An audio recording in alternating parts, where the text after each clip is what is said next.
എല്ലാവരും സുഖമായിരിക്കുന്നുവെന്ന് വിശ്വസിക്കുന്നു. ഞാനിവിടെ സുഖമായിരിക്കുന്നു. ഇന്നത്തെ ദിവസത്തെ പ്രത്യേകത എന്താണെന്നറിയാമോ? ഇന്നാണ് എൻ്റെ പിറന്നാൾ. ഞാൻ പിറന്ന ദിവസം, അതായത് ചിങ്ങമാസത്തിലെ മകൻ നക്ഷത്രം. പിന്നെ നാളെയാണ് ഡേറ്റ്, August 23. അങ്ങനെ നക്ഷത്രവും ഡേറ്റും അടുത്തടുത്ത് വന്നതിൽ ഒരുപാട് സന്തോഷമുണ്ട്. പ്രത്യേകിച്ച് ഞാൻ നാട്ടിലായതുകൊണ്ട്. അപ്പോൾ 2 ദിവസവും ഞാനിങ്ങനെ പിറന്നാൾ ആഘോഷിച്ച് നടക്കുകയാണ്. അപ്പോൾ എന്തായാലും ഞാനൊരു വീഡിയോ ചെയ്യാമെന്ന് വിചാരിച്ചു, എൻ്റെ പിറന്നാൾ സമ്മാനമായിട്ട് നിങ്ങൾക്ക്. പക്ഷെ ശരിക്കും എനിക്കാണ് കേട്ടോ തരേണ്ടത് പിറന്നാൾ സമ്മാനം. അഡ്രസ്സ് അയച്ചു തരട്ടെ? പിറന്നാൾ സമ്മാനങ്ങളിൽ ഇങ്ങനെ പെരുമഴയായിരിക്കും അല്ലേ? ഞാൻ തമാശ പറഞ്ഞ കേട്ടോ. അപ്പോൾ ഇന്ന് ഞാൻ ചെയ്യാൻ പോകുന്നത് എന്തെന്നറിയാമോ? നമ്മൾ പുറം രാജ്യത്ത് താമസിക്കുന്ന എന്നെ പോലുള്ള ആൾക്കാർക്ക്, പ്രത്യേകിച്ചും പുതിയതായിട്ട് കല്യാണം കഴിച്ചു പോകുന്ന കുട്ടികൾക്കൊക്കെ സദ്യ ഉണ്ടാക്കാൻ ആഗ്രഹമുണ്ട്, ചെയ്യുന്നവരുണ്ട്. പക്ഷേ ഒരു ദിവസം കൊണ്ട് തന്നെ അത് നമുക്ക് ഉണ്ടാക്കാൻ വളരെ ബുദ്ധിമുട്ടായിരിക്കും. ചിലപ്പോൾ ഒരുപാട് പേരെ നമ്മൾ ഇൻവൈറ്റ് ചെയ്തിട്ടുണ്ടാവും, ഒരാൾ മാത്രമേ ഉണ്ടാവുള്ളൂ. അപ്പോൾ നമുക്ക് എങ്ങനെയാണ് എളുപ്പത്തിൽ കുറച്ച് സമാധാനപരമായിട്ട് ചെയ്യാന്നുള്ളത് നോക്കാനാണ് ഞാൻ ഉദ്ദേശിക്കുന്നത്. അപ്പോൾ തലേദിവസം കുറച്ച് ഐറ്റംസ് തയ്യാറാക്കി വെക്കുക, പിറ്റേ ദിവസം കുറച്ച് ചെയ്യുക. അപ്പോൾ അതെങ്ങനെയാണെന്നുള്ള കാര്യങ്ങളൊക്കെ ഒന്ന് പറഞ്ഞുതരാം. അപ്പോൾ ഇത് നമ്മുടെ അമ്മാമ്മമാരൊക്കെ കാണുകയാണെങ്കിൽ എന്നോടൊന്ന് ക്ഷമിക്കണം കേട്ടോ, കാരണം അവർക്കതൊന്നും ആക്സെപ്റ്റ് ചെയ്യാൻ പറ്റില്ല. എന്തായാലും എനിക്കറിയാം, കാരണം അന്നന്ന് ഉണ്ടാക്കുന്ന സദ്യയാണ് നമ്മൾ പണ്ടൊക്കെ കഴിച്ചിട്ടുള്ളത്. പക്ഷെ നിവൃത്തികേടുകൊണ്ടാണ് ഞാനിത് ചെയ്യുന്നത്. അപ്പോൾ സദ്യ എനിക്ക് മുഴുവനും ഇപ്പോൾ ഒരു എപ്പിസോഡ് കൊണ്ടെങ്കിൽ ചെയ്ത് തീർക്കാൻ പറ്റില്ല. അതുകൊണ്ട് സദ്യ റെസിപ്പീസിൽ ഓൾമോസ്റ്റ് ഇമ്പോർട്ടൻ്റ് ആയിട്ടുള്ള എല്ലാ റെസിപ്പീസും ഞാൻ ഇട്ടിട്ടുണ്ട് ഇതിനകം തന്നെ. 10-38 റെസിപ്പീസ് ഞാൻ ഓൾറെഡി വീഡിയോ ആയിട്ട് ചെയ്തിട്ടുണ്ട്. അപ്പോൾ അതിൻ്റെ പ്ലേലിസ്റ്റ്, സദ്യ റെസിപ്പീസിൻ്റെ പ്ലേലിസ്റ്റ് നോക്കുകയാണെങ്കിൽ നിങ്ങൾക്ക് കാണാൻ പറ്റും. അഥവാ നിങ്ങൾക്ക് ഇപ്പോൾ എന്തെങ്കിലും ഒരു സംശയം ഉണ്ടെങ്കിൽ, നിങ്ങൾക്ക് ഇപ്പോൾ ഒരു വെണ്ടയ്ക്ക പച്ചടിയുടെ വീഡിയോ ആണ് നിങ്ങൾക്ക് വേണ്ടതെന്നുണ്ടെങ്കിൽ വീണാസ് കറിവേൾഡ് വെണ്ടയ്ക്ക പച്ചടി സെർച്ച് ചെയ്ത് കഴിഞ്ഞാൽ നമുക്ക് കിട്ടുന്നതായിരിക്കും. അപ്പോൾ എനിക്ക് ഇത് എങ്ങനെയാണ് നിങ്ങളുടെ അടുത്ത് പറഞ്ഞ് മനസ്സിലാക്കി തരേണ്ടത് സത്യം പറഞ്ഞാൽ ഇപ്പോഴും കൺഫ്യൂഷൻ മാറിയിട്ടില്ല. അപ്പോൾ എനിക്ക് അറിയാവുന്ന രീതിയിൽ എൻ്റെ കൊച്ചറിവ് വെച്ചിട്ടാണ് ഞാൻ വീഡിയോ ചെയ്യുന്നത്. എന്തെങ്കിലും തെറ്റുകൾ വരികയാണെങ്കിൽ ക്ഷമിക്കുമെന്ന് വിശ്വസിക്കുന്നു. കാരണം എൻ്റെ വ്യൂവേഴ്സ് അല്ലേ, നിങ്ങൾ എന്നോട് ക്ഷമിച്ചില്ലെങ്കിൽ പിന്നെ ആരും ക്ഷമിക്കുക അല്ലേ? അപ്പോൾ നമുക്ക് ഒട്ടും വൈകാണ്ട് എങ്ങനെയാണ് സദ്യ തയ്യാറാക്കാം എന്ന് നോക്കി തരാം കേട്ടോ. ഇന്ന് ഞാൻ ചെയ്യാൻ പോകുന്നത് എന്താണെന്ന് വെച്ച് കഴിഞ്ഞാൽ, ഒരു സദ്യ നമുക്ക് എളുപ്പത്തിൽ എങ്ങനെ ഓർഗനൈസ് ചെയ്യാം. അതായത് ഇപ്പോൾ പുറത്തുള്ള കുട്ടികൾക്കൊക്കെ സദ്യ ഉണ്ടാക്കാൻ ബുദ്ധിമുട്ടായിരിക്കും. അപ്പോൾ നമ്മൾ എന്താ ചെയ്യാൻ പോകേണ്ടതെന്ന് വെച്ച് കഴിഞ്ഞാൽ, ആദ്യം തന്നെ ചെയ്യേണ്ടത് ഒരു ലിസ്റ്റ് ഉണ്ടാക്കുക, ഒരു മെനു ഉണ്ടാക്കുക. ചെറിയ സദ്യയാണോ വലിയ സദ്യയാണോ, കറികളുടെ എണ്ണം നിങ്ങൾ തീരുമാനിക്കുക. അപ്പോൾ 2-3 പേര് മാത്രം ഉള്ളതാണെങ്കിൽ കുറച്ച് ചെറിയൊരു സദ്യ ആയിരിക്കും നല്ലത്. അതേസമയം നിങ്ങൾ ഗസ്റ്റിനൊക്കെ വിളിക്കുകയാണെന്നുണ്ടെങ്കിൽ ഒരു വലിയ സദ്യ ചെയ്യണമെന്ന് നിങ്ങൾക്ക് ആഗ്രഹം ഉണ്ടാവും, അവരെ ഇമ്പ്രസ് ചെയ്യാൻ തീർച്ചയായിട്ടും നിങ്ങൾക്ക് ആഗ്രഹം ഉണ്ടാവും. അപ്പം നിങ്ങളുടെ മെനു നിങ്ങൾ ആദ്യം ഡിസൈഡ് ചെയ്യുക. ഓക്കെ, അപ്പോൾ ഞാനിവിടെ ഒരു 21 ഐറ്റംസ് എഴുതിയിട്ടുണ്ട്. അപ്പോൾ അതായത് ഞാൻ നിങ്ങൾക്ക് വായിച്ച് കേൾപ്പിച്ചു തരാം. ഞാനിപ്പോൾ ഇവിടെ എഴുതിയിരിക്കുന്നത് സാമ്പാർ, പരിപ്പ്, അവിയൽ, എരിശ്ശേരി, മാമ്പഴ പുളിശ്ശേരി, ഓലൻ, വെണ്ടയ്ക്ക കിച്ചടി, ബീട്രൂട്ട് പച്ചടി, കടച്ചക്ക മെഴുക്ക് പുരട്ടി, കാബേജ് തോരൻ, രസം, മോര്, പപ്പടം, ഇഞ്ചിമ്പുളി, നാരങ്ങ അച്ചാർ, മാങ്ങ അച്ചാർ, ഉപ്പേരി, ശർക്കര വരട്ടി, പഴം, ഗോതമ്പ് പായസം, പാൽപ്പായസം. ഇത്രയാണ് ഞാൻ തയ്യാറാക്കിയിരിക്കുന്ന ലിസ്റ്റ്. നിങ്ങൾക്ക് ഇതിൽ നിന്ന് കുറയ്ക്കുകയോ കൂട്ടുകയോ ചെയ്യാം, അതൊക്കെ ഇഷ്ടമനുസരിച്ച് മാറ്റം വരുത്തുക. ഞാനിപ്പോൾ ഒരു എക്സാമ്പിളിന് വേണ്ടി ഇങ്ങനെ എഴുതിയിരിക്കുന്നു മാത്രം. ഈ ഐറ്റംസിൽ ഉപ്പേരി, ശർക്കര വരട്ടി, പഴം, പരിപ്പ്, ഗോതമ്പ് പായസം ഒഴിച്ച് ബാക്കി എല്ലാ റെസിപ്പീസും ഓൾറെഡി വീണാസ് കറിവേൾഡിൽ അവൈലബിൾ ആണ്. അപ്പോൾ ദൈവം സഹായിക്കുകയാണെങ്കിൽ ഗോതമ്പ് പായസം പരിപ്പും എനിക്ക് ഓണത്തിന് മുൻപ് ചെയ്ത് കാണിക്കണമെന്നുണ്ട്. അത് തീർച്ചയായിട്ടും ഞാൻ ഇടുന്നതായിരിക്കും. അപ്പോൾ ബാക്കിയുള്ളതൊക്കെ, അപ്പോൾ ഇത് നമ്മൾ തയ്യാറാക്കിയല്ലോ, ഇതനുസരിച്ച് വേണം നമ്മൾ കാര്യങ്ങൾ തീരുമാനിക്കാൻ. അപ്പോൾ ഞാൻ സാധാരണ എന്താ ചെയ്യാന്ന് വെച്ച് കഴിഞ്ഞാൽ, ഞാൻ ഒറ്റയ്ക്കാണ് ദുബായിൽ, ഒറ്റയ്ക്ക് തന്നെയാണ് സദ്യ ഉണ്ടാക്കാറ്. അപ്പോൾ അങ്ങനെയൊക്കെ വരുമ്പോൾ എന്താ ചെയ്യുക, നമുക്ക് ഒറ്റ ദിവസം കൊണ്ട്, അതായത് ഓണത്തിൻ്റെ ദിവസം രാവിലെ തന്നെ നമുക്ക് ഒരിക്കലും എണീറ്റ് ഇത്രയും വിഭവങ്ങൾ 12 മണിക്കുള്ളിൽ തയ്യാറാക്കുന്നത് കഠിനമായൊരു അധ്വാനം തന്നെയാണ്. അതുകൊണ്ട് ഞാൻ എപ്പോഴും എൻ്റെ സദ്യയെ 2 പാർട്ടായിട്ട് ഡിവൈഡ് ചെയ്തേക്കാണ്. ഞാൻ തലേദിവസം കുറേ ഐറ്റംസ് ഉണ്ടാക്കി ഫ്രിഡ്ജിൽ വെക്കും. അതുപോലെ തന്നെ അപ്പോൾ തലേദിവസം തയ്യാറാക്കാവുന്ന ഐറ്റംസ് ആദ്യം തന്നെ നമുക്ക് പ്രിപ്പയർ ചെയ്യുന്നത് എങ്ങനെയാണെന്ന് പറഞ്ഞുതരാം. അതിനുള്ള ഈസി മെത്തേഡ്സും ഞാൻ പറഞ്ഞുതരാം. ഓക്കെ, അപ്പോൾ ഇത്ര ഐറ്റംസ് ഞാൻ കാണിച്ചില്ലേ, അതിൽ ഓലൻ, ബീട്രൂട്ട് പച്ചടി, വെണ്ടയ്ക്ക കിച്ചടി, കാബേജ് തോരൻ, കടച്ചക്ക മെഴുക്ക് പുരട്ടി, രസം, മോര്, ചോറ്, ഇത്ര ഐറ്റംസാണ് ഞാൻ ഓണത്തിൻ്റെ അന്ന് ഉണ്ടാക്കുക. അതായത് സദ്യ എന്നാണ് നിങ്ങൾ തയ്യാറാക്കുന്ന അന്നത്തെ ദിവസം ഉണ്ടാക്കും. ബാക്കിയുള്ള ഐറ്റംസ് ഉണ്ടല്ലോ, ഇപ്പം നിങ്ങൾക്ക് ഇതിൻ്റെ ഉള്ളിൽ എരിശ്ശേരിക്ക് പകരം നിങ്ങൾക്ക് വേണമെങ്കിൽ കൂട്ടുകറി ചെയ്യാം. ഞാൻ എരിശ്ശേരി ചെയ്യുകയാണെങ്കിൽ ഞാൻ കൂട്ടുകറി ചെയ്യില്ല, കൂട്ടുകറി ആണെങ്കിൽ എരിശ്ശേരി ചെയ്യില്ല, അങ്ങനെയാണ് എപ്പോഴും നോക്കാറ്. അപ്പോൾ നിങ്ങൾക്ക് ഇതിലേതെങ്കിലും ഒരു ഓപ്ഷൻസ് എടുത്ത് വെക്കാം. അതുപോലെ തന്നെ പിന്നെ നമുക്ക് ഇഞ്ചിമ്പുളി, നാരങ്ങ, മാങ്ങച്ചാറ്, അതൊക്കെ നമുക്ക് നേരത്തെ തയ്യാറാക്കി വെക്കാം. അപ്പോൾ ഈ 3 ഐറ്റംസ് നേരത്തെ തയ്യാറാക്കി വെച്ച് കഴിഞ്ഞാൽ ഇത്രയും പണി ഒഴിവാക്കി കിട്ടി അല്ലേ? അതേപോലെ തന്നെ ഉപ്പേരി, ശർക്കര വരട്ടി, പഴം പിന്നെ അതിന് നമ്മൾ വാങ്ങിക്കുന്നതാണ്. ഉപ്പേരി ശർക്കര വരട്ടി വീട്ടിലുണ്ടാക്കാം, പക്ഷെ ഞാൻ സാധാരണ രീതിയിൽ പുറത്തുനിന്ന് വാങ്ങിക്കുക ചെയ്യാറ്. ഒറ്റയ്ക്കൊന്നും ഇത് എല്ലാം കൂടി ഒരുമിച്ച് ഉണ്ടാക്കാൻ എളുപ്പമൊന്നുമല്ല. ഉണ്ടാക്കുകയാണെങ്കിൽ നിങ്ങൾ നേരത്തെ തന്നെ ഉണ്ടാക്കി വെക്കാം. ഒരാഴ്ച മുന്നോ 2 ആഴ്ച മുന്നോ ഒക്കെ ചെയ്ത് വെക്കുകയാണെങ്കിൽ ഇതിൻ്റെ ഉള്ളിൽ കൂടെ കടന്നിട്ട് കഷ്ടപ്പെടേണ്ട ആവശ്യമില്ല. അപ്പോൾ പായസം, ഗോതമ്പ് പായസം, പാൽപ്പായസം, ഇതാണ് ഞാൻ പായസത്തിൽ ചെയ്യാൻ പോകുന്നത്. പാൽപ്പായസം, കുക്കർ പാൽപ്പായസം ഞാൻ ഓൾറെഡി വീഡിയോ ചെയ്തിട്ടുള്ളതാണ്. ഗോതമ്പ് പായസം ഞാൻ തീർച്ചയായിട്ടും ചെയ്ത് കാണിച്ചു തരാം. ഏത് പായസം ആണെങ്കിലും ഞാൻ തലേദിവസം ചെയ്ത് വെക്കും, അന്നത്തെ ദിവസത്തേക്ക് ഞാൻ പായസം വെക്കില്ല. അപ്പോൾ നമുക്കിനി ഇതിൻ്റെ കാര്യങ്ങൾ കറക്റ്റായിട്ട് ഓരോന്നായിട്ട് ഞാൻ കാണിച്ചു തരാം. അപ്പോൾ ഞാൻ വീഡിയോ ഭക്ഷണം ഉണ്ടാക്കുന്ന വീഡിയോ ഞാൻ കാണിക്കാൻ ഉദ്ദേശിക്കുന്നില്ല. അതിനെ എങ്ങനെയാണ് സോർട്ട് ചെയ്യുക, അതെങ്ങനെയാണ് എളുപ്പപ്പണികൾ എന്നൊക്കെയാണ് കാണിക്കാൻ ഉദ്ദേശിക്കുന്നത് കേട്ടോ. അത് നമുക്ക് പച്ചക്കറികൾ തിരഞ്ഞു മാറ്റി വെക്കണം. അതായത് ഏതൊക്കെ കറികളാണ് ഇന്ന് തയ്യാറാക്കുന്നത്, നാളെ തയ്യാറാക്കുന്നതിനനുസരിച്ച് കഷ്ണങ്ങളൊക്കെ നമുക്ക് അരിയണം. ഓക്കെ, അപ്പോൾ ഇന്ന് ഞാനിപ്പോൾ തയ്യാറാക്കാൻ പോകുന്നത് എന്തൊക്കെയാണെന്ന് വെച്ച് കഴിഞ്ഞാൽ സാമ്പാർ, അവിയൽ, എരിശ്ശേരി, മാമ്പഴ പുളിശ്ശേരി, പിന്നെ ഗോതമ്പ് പായസം, പാൽപ്പായസം, ഇതാണ് ഇന്ന് ഉണ്ടാക്കാൻ പോകുന്നത്.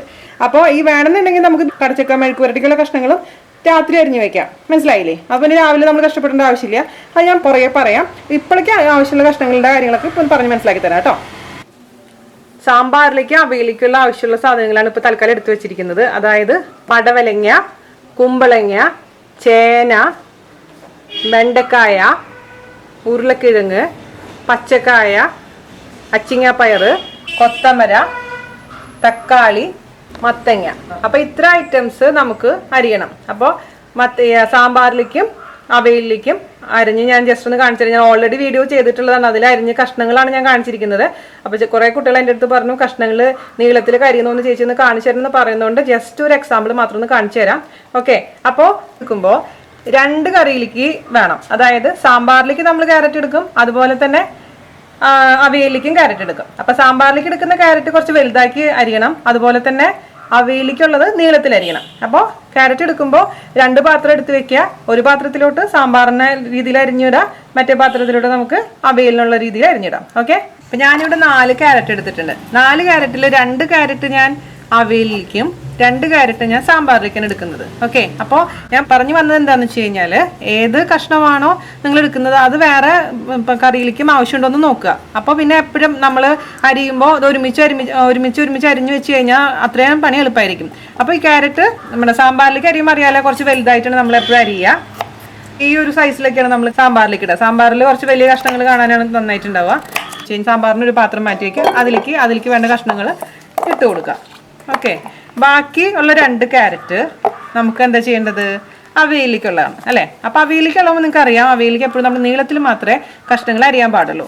അപ്പോൾ ഞാൻ കഴിഞ്ഞ പ്രാവശ്യം അവയിൽ കാണിച്ചിട്ടുണ്ടെങ്കിലും കഷ്ണങ്ങൾ നീളത്തിൽ അരിയുന്നത് എങ്ങനെയാണെന്ന് കാണിച്ചു തന്നിട്ടുണ്ടായിരുന്നില്ല. അത് ഞാൻ ജസ്റ്റ് ഒന്ന് കാണിച്ചില്ല. അപ്പോൾ ഇത്രയും നീളമുള്ള ക്യാരറ്റ് ആണെന്നുണ്ടെങ്കിൽ ഇതിൻ്റെ നടുവിൽ വെച്ചിട്ട് നമുക്കൊന്ന് മുറിച്ച് കൊടുക്കാം.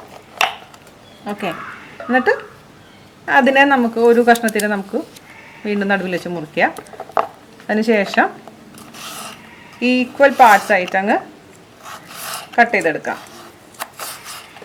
ഇങ്ങനെ ഈക്വൽ പാർട്സായി കട്ട് ചെയ്തിട്ടില്ലേ, അതിന് നമുക്ക് അതിൻ്റെ നടുവിൽ വെച്ചിട്ട് ഒന്നും കൂടെ മുറിക്കാം. അപ്പോഴാണ് ഇങ്ങനെ ലോങ് ആയിട്ടുള്ള കഷ്ണങ്ങൾ കിട്ടുന്നത്.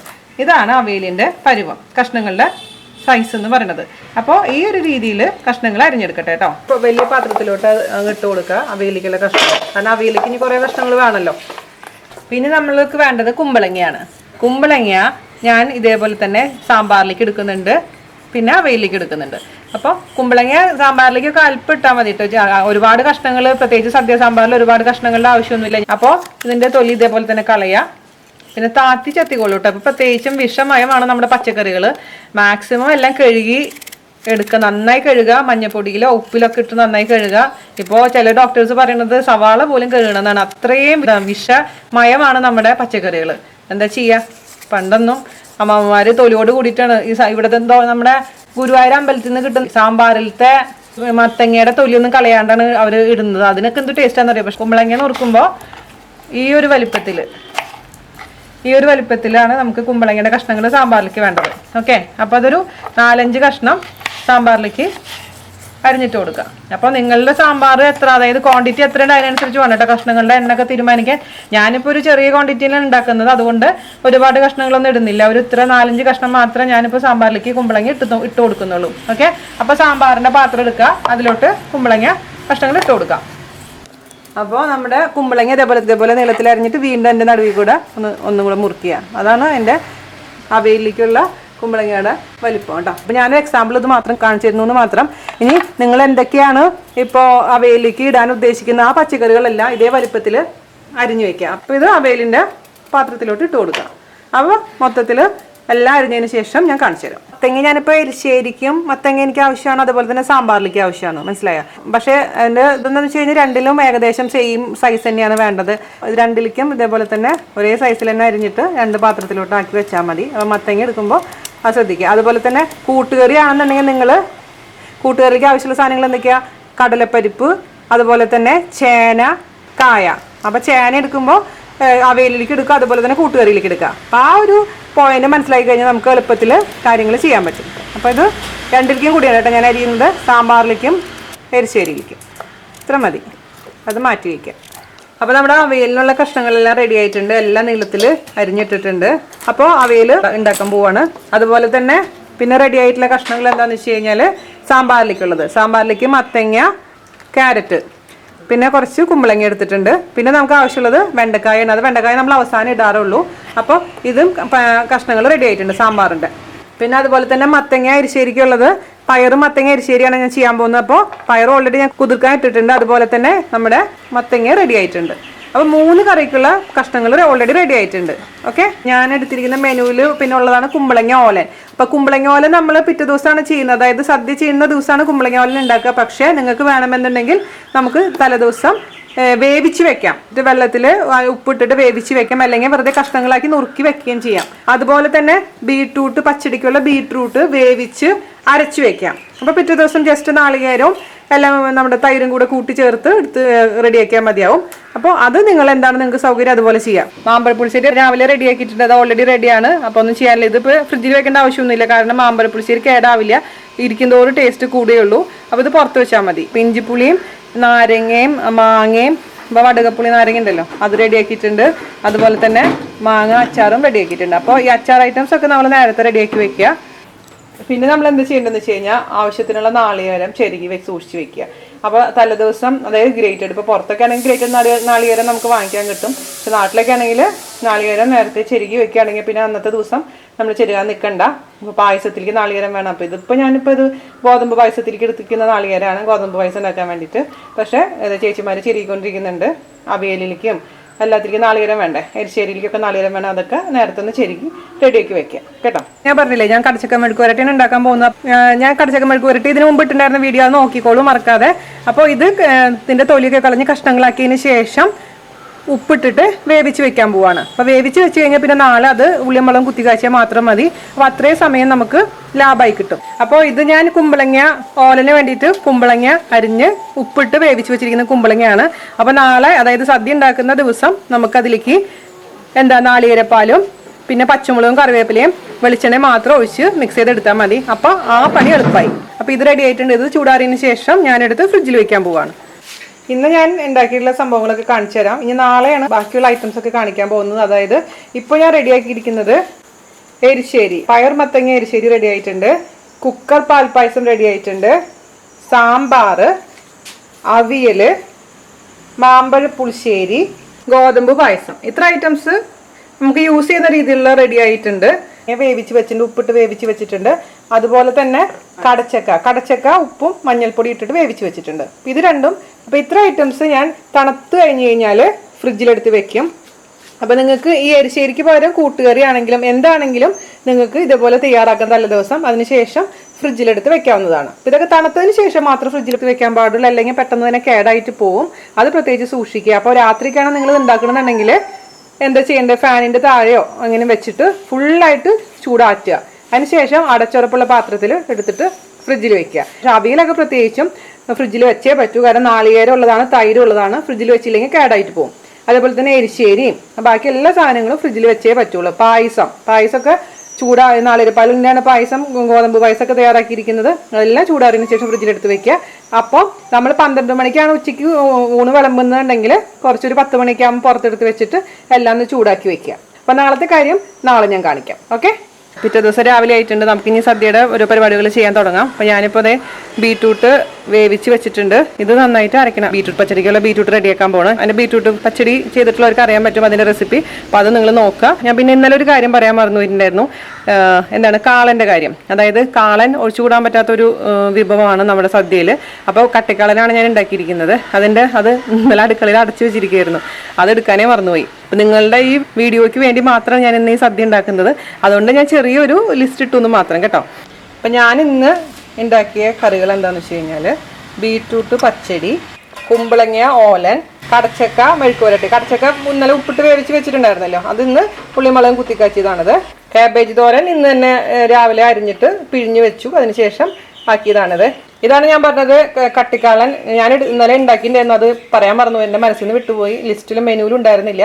ഇന്നലെ രാവിലെ ഉണ്ടാക്കി വെച്ചതാണ്. അത് ഇരിക്കുന്നവർ നല്ല ടേസ്റ്റ് കൂടും. ഇച്ചിരി കട്ടിക്കാളൻ എന്ന് പറയുമ്പോൾ ഇച്ചിരി കട്ടിയിലിരിക്കുന്നതാണ്. ഇപ്പം കട്ടിക്കാളൻ്റെ കൂട്ടത്തിൽ കൂടെ നമ്മൾ പൈനാപ്പിൾ പച്ചടി അല്ലെങ്കിൽ പഴത്തിൻ്റെ പച്ചടി ഉണ്ടാക്കാറുണ്ട്. പക്ഷേ പൈനാപ്പിൾ പച്ചടി വേണമെന്നുണ്ടെങ്കിൽ ഉണ്ടാക്കാം, അതും തലേദിവസം ഉണ്ടാക്കി വെക്കാവുന്ന റെസിപ്പികളൊന്നാണ്. രസം, ഇത് വെണ്ടയ്ക്ക കിച്ചടി, പച്ചമോര്, പിന്നെ അഫ്കോഴ്സ് പപ്പടം വറുത്തിട്ടുണ്ട്. അപ്പോൾ ഇത്രയാണ് ഇന്ന് ഉണ്ടാക്കിയിരിക്കുന്ന ഐറ്റംസ്. മനസ്സിലായല്ലോ? അപ്പോൾ ഞാൻ മൊത്തത്തിൽ ഇനി സദ്യ വിളമ്പുന്ന സമയത്ത് ഇന്നലെയും ഇന്നും ഉണ്ടാക്കിയിരിക്കുന്ന ഐറ്റംസ് ഒക്കെ ഒന്ന് കാണിച്ചു തരാം. ഇന്നലെ ഉണ്ടാക്കാൻ പറ്റുന്നതും ഇന്ന് ഉണ്ടാക്കാൻ പറ്റുന്നതും എന്തൊക്കെയാണെന്നുള്ള ഐറ്റംസ് മനസ്സിലാക്കി കാണുമെന്ന് വിശ്വസിക്കുന്നു. ഇപ്പം നമ്മുടെ കംപ്ലീറ്റ് ഐറ്റം റെഡി ആയിട്ടുണ്ട്. ഇനി നമുക്ക് ചോറുണ്ടുന്ന പരിപാടി മാത്രമേ ബാക്കിയുള്ളൂ. ഡോണ്ട് വെറി, കറക്റ്റാണ്. ഞാൻ എണ്ണീറ്റാണ് ചെയ്തിരിക്കുന്നത് കൂട്ടോ. നിങ്ങൾക്കൊന്ന് വേണമെങ്കിൽ ക്ലോസപ്പ് ഒന്നും കൂടെ കാണിച്ചു തരാം. ആദ്യം തന്നെ ഉപ്പേരി, ശർക്കര വരട്ടി, പപ്പടം, പഴം, സാമ്പാർ, ഈസി സാമ്പാർ. എൻ്റെ ഇതിലത്തെ ഈസി സാമ്പാറാണ്, വറുത്തച്ച സാമ്പാറല്ല ഞാൻ ഉണ്ടാക്കിയിരിക്കുന്നത്. ഈസി സാമ്പാർ നോക്കാൻ മറക്കരുത്. ചോറ്, നല്ല കുത്തരി ചോറ്, കുമ്പളങ്ങ ഓലൻ, കടച്ചക്ക മെഴുക്ക് വരട്ടി, പച്ചമോര്, രസം, മാങ്ങ അച്ചാറ്, ഇത് മറ്റേ കറുനാരങ്ങ അച്ചാറ്, ഇഞ്ചിമ്പുളി, വെണ്ടയ്ക്ക കിച്ചടി, അത് കാബേജ് തോരൻ, അവിയല്, കുറുക്കുകാളൻ, ബീറ്റ്റൂട്ട് പച്ചടി, തേങ്ങ വൻപയർ എരിശ്ശേരി, മാമ്പഴ പുളിശ്ശേരി. മാമ്പഴ അമ്മ ഫ്രീസറിൽ റെഡിയാക്കി വെച്ചിട്ടുണ്ടായിരുന്നു ഞാൻ വരുന്നേക്കാളും മുന്നേ. അപ്പോൾ അതെടുത്തിട്ട് ഈസി ആയിട്ട് നമുക്ക് മാമ്പഴ പുളിശ്ശേരി ഉണ്ടാക്കാൻ പറ്റി. പിന്നെ കട്ട പരിപ്പ്, കുക്കർ പാൽപ്പായസം, ഇത് ഗോതമ്പ് പായസം. ഇത്ര ഐറ്റംസ് ആയിരുന്നു ഞാൻ മെനുവിൽ പറഞ്ഞിരുന്നത്. എല്ലാം റെഡി ആയിട്ടുണ്ട്. അപ്പോൾ നിങ്ങൾ അടിപൊളിയായിട്ടുള്ള ഓണം ആഘോഷിക്കൂ. ഞാൻ പറഞ്ഞ ടിപ്സൊക്കെ ഒന്ന് മറക്കാതെ ട്രൈ ചെയ്ത് നോക്കൂ. അപ്പോൾ wish you all A very happy happy happy Onam. Thank you. ഞാൻ ജസ്റ്റ് ഫോട്ടോ എടുക്കാൻ വേണ്ടിയിട്ട് നമ്മൾ സദ്യ ഒന്ന് വിളമ്പിയതാണ്. ജസ്റ്റ് നിങ്ങൾക്ക് കാണിച്ചു തന്നു മാത്രം. ചെറിയൊരു സദ്യ.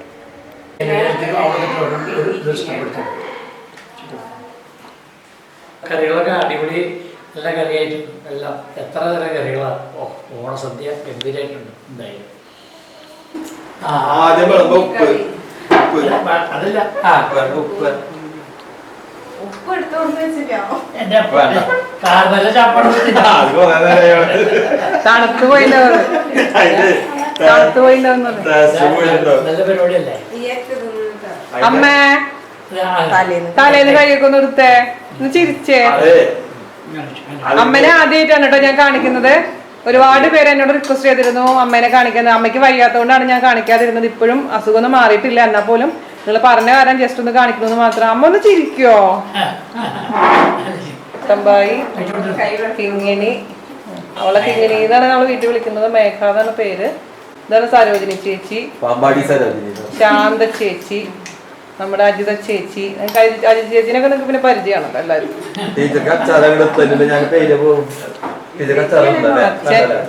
ചില കണ്ടിട്ടുണ്ടല്ലോ നിങ്ങള് വീഡിയോയില്.